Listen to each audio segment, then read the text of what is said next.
वर्मा खबरों की शुरुआत करने नजर डाल लेते हैं इस वक्त की बड़ी और अहम खबर पर। इस वक्त की बड़ी खबर आ रही है यूपी के रामपुर से। सपा विधायक के आईटी रेड का मामला, आयकर विभाग की टीम पूछताछ पूरी हो चुकी है, अब वो रवाना भी हो गई है। नसीर अहमद खान के घर पर चल रही थी जांच, आजम के साथ ही नसीर खान के घर पर पड़ी थी रेड। तो बड़ी खबर आपको बता रहे हैं, रामपुर से आ रही है। सपा विधायक के घर पर आईटी की जो रेड थी वो पड़ी थी, पूछताछ चल रही थी विधायक से,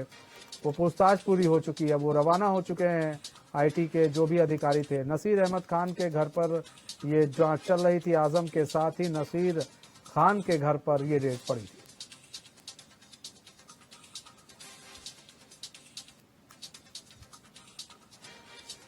फहीम खान हमारे साथ, हमारे संवाददाता पूरी जानकारी के साथ फोन लाइन पर जुड़ चुके हैं। फहीम, विधायक के घर पर भी छापेमारी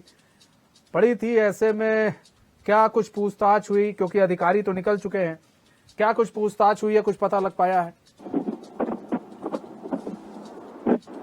आपको कि जिस तरह से आजम खान के घर पे 3 दिन से लगातार रेड चल रही थी और इस रेड में बहुत कुछ सामने आने की उम्मीद थी, वो जो है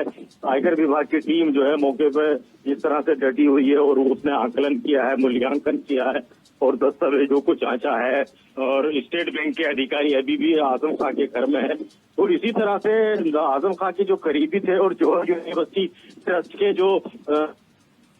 नसीर खान समाजवादी पार्टी के विधायक भी है चमरौआ से, उनके यहाँ जो रेड चल रही थी वो रेड खत्म हो चुकी है और वहाँ से जो आयकर विभाग की टीम थी रेड खत्म करने के बाद वापस आ चुकी है। अभी आजम खान के और आजम खान के घर के अलावा जो है वो जवाहर यूनिवर्सिटी हमसफर रिसोर्ट में जो है छापेमारी कार्रवाई अभी जारी है। अब इसमें आगे क्या निकलता है ये कहना थोड़ा सा जल्दबाजी होगी, क्योंकि बहुत जल्दी ही इस कार्रवाई को खत्म होते हुए जो है देखेंगे दर्शक, और इसके बाद में पूरी स्थिति स्पष्ट हो पाएगी कि क्या कुछ बरामद किया आजम खान के यहाँ से और क्या कुछ मिला, कितने रुपए की हेर फेर का उन्होंने दस्तावेज बरामद किए और क्या किस तरह से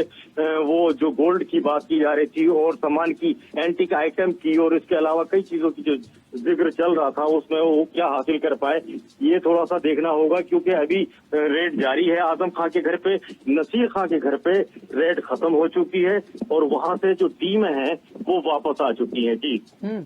जो नसीर खान के घर पे जब छापेमारी हुई वहां पर क्या दस्तावेज खंगाले गए, उनसे क्या पूछताछ की गई विधायक से? और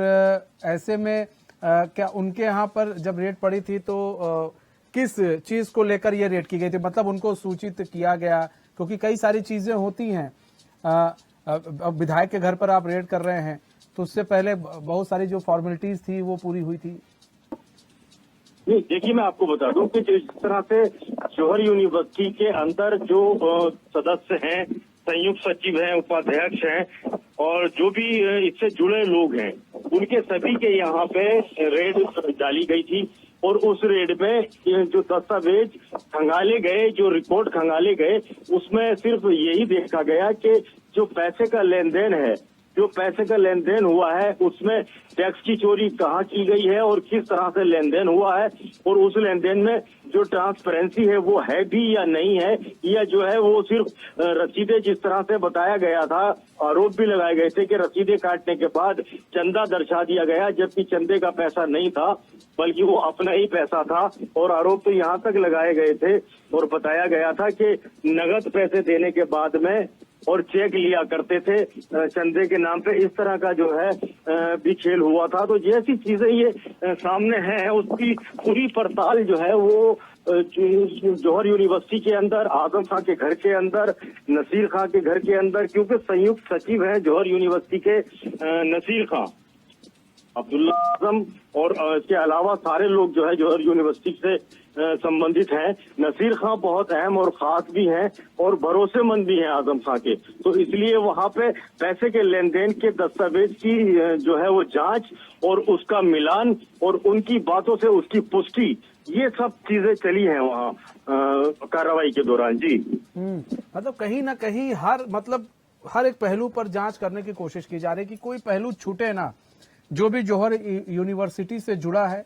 और कुछ तो ऐसे लोगों के यहाँ हैं जो नहीं भी जुड़े हैं लेकिन इनके बहुत ज्यादा करीबी हैं, उनके यहाँ भी इस तरह की रेड मारी गई है ताकि कोई भी पहलू छूट ना पाए और कोई भी बच ना पाए अगर कुछ भी हेर फेर जो हुई है। बिल्कुल देखिए, जिस तरह से ये रेड की गई है, ये अपने आप में जबरदस्त रेड कही जा सकती है, क्योंकि इस रेड में आप देख सकते हैं कि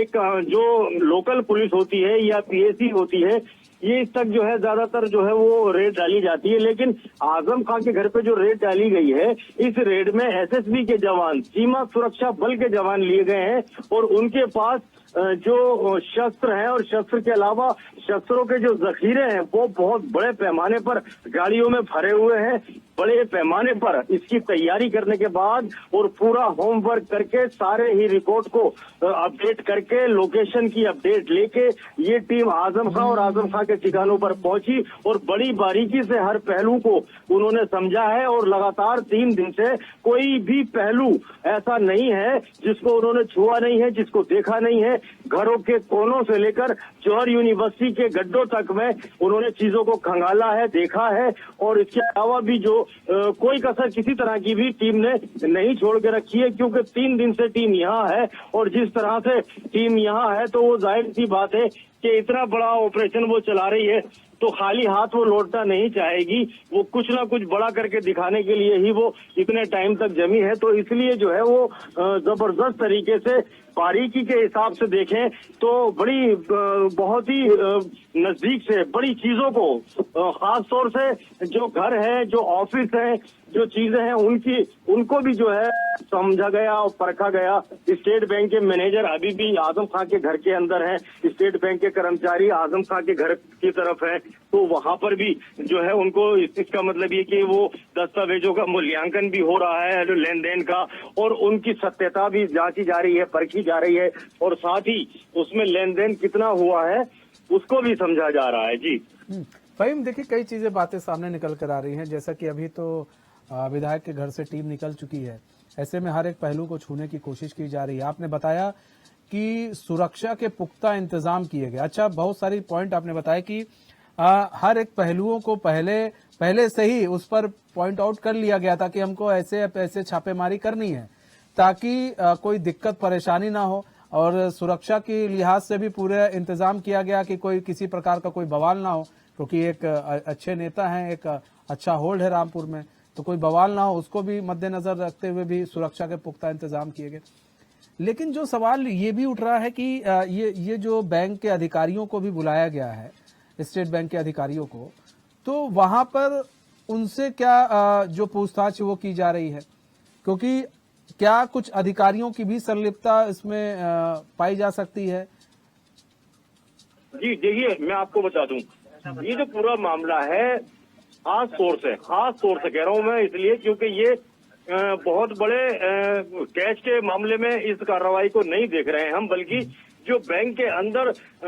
अकाउंट्स हैं और जो जौहर यूनिवर्सिटी को चंदा मिला, जो पैसे का लेन देन हुआ है, ये सिर्फ उसके इर्द गिर्द घूम रहा है मामला। और जिन बैंकों में ये खाते हैं उन बैंकों के मैनेजर्स को बुलाने के बाद उनको विटनेस के रूप में उनको बैठा के उनके सिग्नेचर लिए गए, उन दस्तावेजों को चेक करके उनकी शाखा में टीम गई और टीम जाने के बाद उन्होंने लेन देन को देखा, उसका प्रिंट आउट किया, प्रिंट आउट लेके